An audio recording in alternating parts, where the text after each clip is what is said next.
Hey guys, welcome to our channel. இன்றைக்கி வீடியோவில் நம்ம என்ன டாபிக் பற்றி பார்க்க போகிறோன்னா, நீங்கள் விரும்பக்கூடிய பர்சன் வந்து உங்கள் மேலே ரொம்ப கோவமாக இருக்காங்க. நீங்கள் ஏதாச்சும் தப்பு பண்ணியிருப்பீங்க, இல்லை உங்களுக்குள்ளாடி ஏதாச்சும் சண்டை வந்திருக்கும். அதனால் அந்த நபர் உங்கள் மேலே வந்து கோவப்பட்டு உங்களை வெறுத்து உங்களை விட்டு விலகி போயிட்டாங்க, இல்லை உங்களை விட்டு விலகி இருக்காங்க, உங்ககிட்ட பேசவே கூடாது அப்படின்னு சொல்லிட்டு திரும்ப உங்களை வந்து லவ் பண்ணுறதுக்கும் அவங்க ரெடியாக இல்லை அப்படின்னு உங்ககிட்ட சொல்லிட்டாங்கன்னா, அந்த நபருக்கு திரும்ப உங்கள் மேலே இருக்கக்கூடிய அந்த காதலை திருப்பி எடுத்து உங்கள் மேலே இருக்கக்கூடிய அந்த கோபம், வெறுப்பு இது எல்லாத்தையுமே வந்து மாற்றி அந்த மாதிரி ஒரு விஷயம் நடக்காத மாதிரியே அவங்கள திரும்ப உங்கள் லைஃப்பில் கொண்டு வர வைக்கக்கூடிய ஒரு பவர்ஃபுல்லான மெத்தட் தான் இந்த வீடியோவில் நம்ம பார்க்க போகிறோம். நம்ம வீடியோக்குள்ளேடி போக முன்னாடி நம்ம சேனலை நீங்கள் இதான் ஃபஸ்ட் டைம் பார்க்குறீங்கன்னா மறக்காமல் சப்ஸ்கிரைப் பண்ணிக்கோங்க. பக்கத்தில் இருக்கிற பெல் பட்டனையும் கிளிக் பண்ணிக்கோங்க. அப்போ தான் நான் போடுற வீடியோஸ் உங்களுக்கு நோட்டிஃபிகேஷனில் காமிக்கும். வாங்க வீடியோக்குள்ளேடி போகலாம். இந்த மெத்தடை வந்து யாரெல்லாம் பயன்படுத்தலாம் அப்படின்னா, எல்லாருமே பயன்படுத்தலாம். உங்ககிட்ட சண்டை போட்டு பேசாமல் இருக்கக்கூடிய நண்பர்களுக்காக நீங்கள் பயன்படுத்தலாம். அதே மாதிரி நீங்கள் ஒர்க் பண்ணிகிட்டு இருக்கக்கூடிய பிளேஸில் வந்து எப்போவுமே உங்கள் மேனேஜர் அல்லது டீம் லீடர் இல்லை உங்கள் கூட ஒர்க் பண்ணுற உங்கள் ஃப்ரெண்ட்ஸே வந்து உங்ககிட்ட வந்து சரியாக பேச மாட்டேங்கிறாங்க, சிடுன்னு இருக்காங்க அப்படின்னா, உங்களுக்கு ஏதாச்சும் காரியம் ஆகணும் அப்படின்னா நீங்கள் இந்த மெத்தடை பயன்படுத்தலாம். லவ்வர்ஸ் கடையில் வந்து அடிக்கடி சண்டை வருதுன்னா நீங்களும் இந்த மெத்தடை பயன்படுத்தலாம். பிரேக்கப் லவ்வில் இருக்கிறவங்களும் பயன்படுத்தலாம். ஒன் சைடு லவ்வில் இருக்கிறவங்களும் பயன்படுத்தலாம். ஆனால் அந்த நபருக்கு வேறு எதுவுமே லவ் எதுவும் இருக்கக்கூடாது.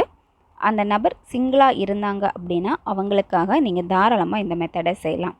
பெற்றோர் குழந்தைகளுக்காக, குழந்தைகள் பெற்றோர்களுக்காக இந்த மெத்தடை செய்யலாம். குழந்தைகள் உங்கள் மேலே ரொம்ப வெறுத்து போயிருப்பாங்க, இல்லை பெற்றோர் வந்து உங்கள் மேலே ரொம்ப கோவமாக இருக்காங்க அப்படின்னா நீங்கள் தாராளமாக பயன்படுத்தலாம். ஹஸ்பண்ட் அண்ட் ஒய்ஃபுக்குள்ளாடி கூட இந்த மெத்தடை பயன்படுத்தலாம். நன்மைக்காக மட்டுமே நீங்கள் பயன்படுத்துங்க. இந்த மெத்தடை வந்து நீங்கள் எந்த டேயில் ஸ்டார்ட் பண்ணணும் அப்படின்னா, நீங்கள் அமாவாசை நாளில் இந்த மெத்தடை செய்யலாம். அப்படி இல்லைன்னா நீங்கள் செவ்வாய் அல்லது வெள்ளிக்கிழமை இந்த மாதிரி நாட்களில் இந்த மெத்தடை நீங்கள் செய்யலாம். 11 நாட்கள் தொடர்ந்து இந்த மெத்தடை வந்து நீங்கள் செய்யணும். இடையில எந்த விதமான கேப்பும் இருக்கக்கூடாது. 2 நாள் நீங்கள் வந்து மெத்தடை செஞ்சிட்டீங்க, 3ஆவது நாளே அந்த நபர் வந்து பேசிட்டாங்க அப்படின்னா அந்த இடத்துல நீங்கள் மெத்தடை ஸ்டாப் பண்ணக்கூடாது. 11 நாட்களும் கண்டினியூவாக இந்த மெத்தடை வந்து நீங்கள் செஞ்சு முடிக்கணும். குளித்து முடிச்சுட்டு இந்த மெத்தடை நீங்கள் செய்யுங்க. எந்த நேரத்தில் இந்த மெத்தடை நீங்கள் செய்யணும் அப்படின்னா, நைட்டு நீங்கள் தூங்க போகிறதுக்கு முன்னாடி தான் இந்த மெத்தடை செய்யணும். இந்த மெத்தடில் உங்களுக்கு இன்னொரு டவுட் இருக்கும், பெண்கள் தீட்டு சமயத்தில் இந்த மெத்தடை செய்யலாமான்னு. தாராளமாக நீங்கள் பயன்படுத்தலாம். இந்த மெத்தடில் உங்களுக்கு தேவைப்படுற பொருள் வந்து பார்த்திங்கன்னா கல்லுப்பு. வீட்டில் நீங்கள் சமையலுக்காக கல்லுப்பு பயன்படுத்திகிட்டு இருக்கீங்கன்னா அது நீங்கள் பயன்படுத்தக்கூடாது. மெத்தட்ஸுக்கு தனியாக நீங்கள் கல்லுப்பு வாங்கணும். வாங்கிட்டு தனியாக இந்த மெத்தடுக்காகவே நீங்கள் பயன்படுத்துங்க. கல்லுப்பை தவிர்த்து நீங்கள் வந்து பொடியுப்பு யூஸ் பண்ணலாமான்னு உங்களுக்கு டவுட் இருக்கும். பொடியுப்பு நீங்கள் யூஸ் பண்ணவே கூடாது. அதுக்கப்புறமா இதில் தேவைப்படுறது பச்சை கற்பூரம் தேவைப்படும். பச்சை கற்பூரம் உங்களுக்கு எல்லா நாட்டு மருந்து கடைகள்லையுமே உங்களுக்கு கிடைக்கும். நீங்கள் அந்த பச்சை கற்பூரத்தை வாங்கிட்டு நீங்கள் வந்து பவுட்ரு பண்ணி எடுத்துக்கோங்க. முழுமனாக அப்படியே நீங்கள் இந்த மெத்தடில் பயன்படுத்தக்கூடாது. நீங்கள் நைட்டு எப்போ தூங்க போவீங்களோ அதுக்கு முன்னாடி தான் இந்த மெத்தடை வந்து செய்யணும். நீங்கள் வெறும் தரையில் உட்காந்துட்டு இந்த மெத்தடை செய்யக்கூடாது. எந்த இடத்துல இந்த மெத்தடை நீங்கள் செய்யலாம்னா, மொட்டை மாடி இல்லை நீங்கள் தூங்க போகிறப்போ உங்கள் பெட்லேயே உட்காந்துட்டு இந்த மெத்தடை செய்யலாம். இல்லை உங்கள் பூஜை ரூமில் இல்லை தனியாக இருக்கக்கூடிய ரூமில் உட்காந்துட்டு செய்யலாம். மற்றவங்க வந்து டிஸ்டர்ப் பண்ணவே கூடாது.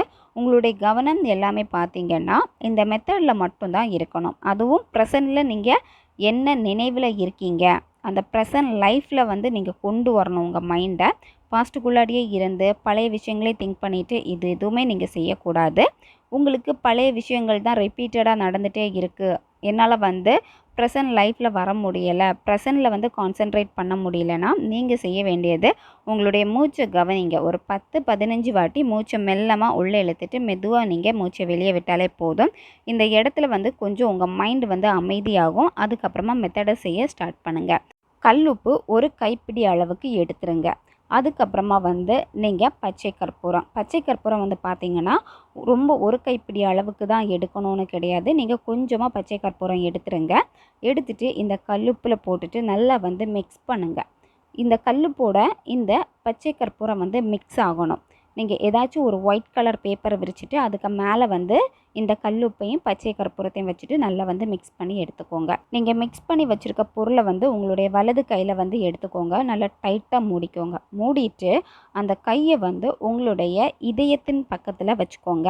அதுக்கப்புறமா உங்களுடைய இடது கையை எடுத்துகிட்டு உங்களுடைய வலது கைக்கு மேலே வச்சுட்டு நீங்கள் டைட்டாக பிடிச்சிக்கோங்க. அதுக்கப்புறமா நீங்கள் யாருக்காக இந்த மெத்தடை செய்ய போகிறீங்களோ அந்த நபருடைய ஃபோட்டோ, அப்படி இல்லைன்னா உங்களை மனக்கண்ணால் பார்க்க முடியும்னா அவங்கள வந்து நினச்சி பாருங்கள். நினச்சி பார்த்துட்டு ஃபஸ்ட்டு அவங்க கூட இருந்த நல்ல விஷயங்களை மட்டுமே நீங்கள் திங்க் பண்ணணும். நிறைய நல்லது உங்களுக்கு பண்ணியிருப்பாங்க, ஆனால் நீங்கள் அவங்கள பற்றி ரொம்ப நெகட்டிவாக தான் யோசிச்சுட்டு இருந்திருப்பீங்க இவ்வளோ நாள். ஏன்னா அதில் நடந்த நல்ல விஷயங்களும் நீங்கள் நினச்சி பார்த்துருந்தீங்கன்னா நீங்கள் பாசிட்டிவாக தான் இருந்திருப்பீங்க. அந்த பாசிட்டிவாக திரும்ப எடுக்கணும்னா நீங்கள் அந்த நல்ல விஷயங்களை வந்து திரும்ப திரும்ப நினச்சி பாருங்கள். ஏதாச்சும் ஒரு பாசிட்டிவ் வந்து கண்டிப்பாக உங்களுக்கு அந்த இடத்துல பிடிச்சிருக்கும். அந்த பர்சன்கிட்டே ரொம்ப பிடிச்சிருக்கும். ஏதாவது ஒரு விஷயம் உங்களுக்கு நல்லது பண்ணியிருப்பாங்க. நீங்கள் அவங்கள பற்றி நினைக்கிறப்போ உங்களுடைய உதட்டில் ஒரு ஸ்மைல் வரும். அப்படியே உங்களுடைய எனர்ஜி வந்து பார்த்திங்கன்னா ரொம்ப பாசிட்டிவாக ஃபீல் பண்ணுவீங்க. இந்த மாதிரி இருந்துச்சு அப்படின்னா நீங்கள் வந்து அந்த நபரை பற்றின நல்ல எண்ணத்துக்கு நீங்கள் வந்துட்டீங்கன்னு. இல்லை உங்களுக்கு சிரிப்பே வரல, சும்மா தான் அப்படியே இருக்குது அப்படின்னா இன்னும் அந்த பர்சனை வந்து டீப்பாக நீங்கள் பாசிட்டிவாக திங்க் பண்ணலன்னு அர்த்தம். அதுக்கப்புறமா இந்த வார்த்தையை நீங்கள் சொல்லணும். வாய் விட்டும் சொல்லலாம், மனசுக்குள்ளாடியும் சொல்லலாம். நீ எந்த தொலைவில் இருந்தாலுமே இன்று என் காதலை புரிந்து கொண்டு நீ என்னிடம் வந்து சரணடைந்ததற்கு மிக்க நன்றி. உன்னுள் எனக்கான காதல் அதிகமாகிக் கொண்டே இருக்கிறது. அதை இந்த பிரபஞ்சம் உனக்குள் செலுத்தி அதை உனக்கு புரிய வைத்ததற்கும் நன்றி. இன்றும் என்றும் உன்னால் என்னை மட்டும்தான் அதிகமாக காதலிக்க முடியும். உன்னுடைய இதயத்தின் முதலிடத்தில் நான் மட்டுமே இருக்கின்றேன். நன்றி பிரபஞ்சமே, இந்த அழகிய வாழ்க்கையை எனக்கு கொடுத்ததற்கு மிக்க நன்றி. இந்த மாதிரி நீங்கள் ரிப்பீட்டடாக இந்த வார்த்தையை சொல்லிக்கிட்டே இருக்கணும். குறைஞ்சது நீங்கள் 10 நிமிஷமாச்சும் சொல்லணும். இந்த வார்த்தையை சொல்ல சொல்ல உங்களுக்குள்ளாடி இருக்கக்கூடிய அந்த எனர்ஜி லெவல் வந்து பார்த்திங்கன்னா அதிகமாகிக்கிட்டே தான் இருக்கணும். உங்களுக்குள்ளாடியே வந்து பார்த்திங்கன்னா ஒரு வைப்ரேஷனாக கண்டிப்பாக ஃபீல் பண்ண முடியும். இந்த வார்த்தையை நீங்கள் அழுத்தி சொல்ல சொல்ல என்ன ஆகும் அப்படின்னா உங்களுக்கு ஒரு கான்ஃபிடென்ட் லெவல் கூட இன்க்ரீஸ் ஆகிறத உங்களால் உணர முடியும். இந்த மெத்தடை வந்து நீங்கள் 11 நாட்களும் செய்யணும். 11 நாளில் எந்த வித கேப் இருக்கக்கூடாது. இப்போது நீங்கள் ஒரு 10 நிமிஷம் இந்த மெத்தடை செஞ்சு முடிச்சிட்டிங்கன்னா கையில் இருக்கக்கூடிய அந்த பொருளை வந்து நீங்கள் ஆல்ரெடி எடுத்து வச்சுருப்பீங்க ஒரு ஒயிட் கலர் பேப்பர், அதில் வச்சுட்டு நீங்கள் அந்த பேப்பரை நல்லா ஃபோல்டு பண்ணுங்கள். ஃபோல்டு பண்ணிவிட்டு நைட்டு தூங்குறப்போ உங்களுடைய பக்கத்தில் வச்சுட்டு நீங்கள் தூங்கிடுங்க. மறுநாள் காலையில் எந்திரிச்சதுமே நீங்கள் யார்கிட்டையுமே பேசக்கூடாது. அந்த உப்பை உங்கள் கையில் எடுத்துகிட்டு இப்போ வீட்டில் வந்து நீங்கள் சிங்லேயே வந்து கரைச்சி விட்டுறலாம். தண்ணியை நல்லா ஓப்பன் பண்ணி வச்சுட்டு அந்த ஓடுற தண்ணியிலே உங்கள் கையில் இருந்து அந்த உப்பு வந்து கரைஞ்சி கீழே அந்த மாதிரி போகணும். நீங்கள் டேப் வந்து க்ளோஸ் பண்ணக்கூடாது. கையில் இருக்கக்கூடிய மொத்த உப்புமே வந்து கீழே போகணும், அந்த தண்ணியோடு சேர்த்தே போகணும். அதுக்கப்புறம் நீங்கள் வந்து க்ளோஸ் பண்ணிடுங்க அந்த தண்ணியை. இந்த மாதிரி தான் நீங்கள் 11 நாட்களும் செய்யணும். ஒவ்வொரு நாளுமே வந்து பார்த்திங்கன்னா ஃபஸ்ட் டே எப்படி செஞ்சீங்களோ அதே மாதிரி தான் அடுத்தடுத்த நாளும் இந்த மெத்தடை செய்யணும். 11 நாட்களுக்குள்ளாடியே இது உங்களுக்கு ரிசல்ட்டை கொடுத்துரும். எவ்வளோ தான் அவங்க உங்கள் மேலே கோவமாக இருந்தாலும் சரி, அவங்களுக்கு உங்ககிட்ட பேசணுன்னு ஆசைகள் அதிகமாகும். உங்ககிட்ட வந்து பழைய மாதிரி பேசணுன்னு ஆசைப்படுவாங்க. உங்கள் மேலே இருக்கிற விருப்புணர்வு எல்லாமே அவங்களுக்கு விலகி போகும். ஏன்னா இந்த கல்லுப்புக்கு வந்து பார்த்திங்கன்னா அந்த அளவுக்கு பவர் இருக்குது. யாரையும் அட்ராக்ட் பண்ணி கொடுக்கக்கூடிய பவர் இருக்குது. அதே மாதிரி இந்த பச்சை கற்பூரத்துக்கு பார்த்திங்கன்னா ஒரு வசியத்தன்மை இருக்குது. சீக்கிரமாக அவங்கள அட்ராக்ட் பண்ணி கொடுத்துரும். உங்களை பற்றி மட்டும்தான் அதிகமாக திங்க் பண்ண ஆரம்பிப்பாங்க.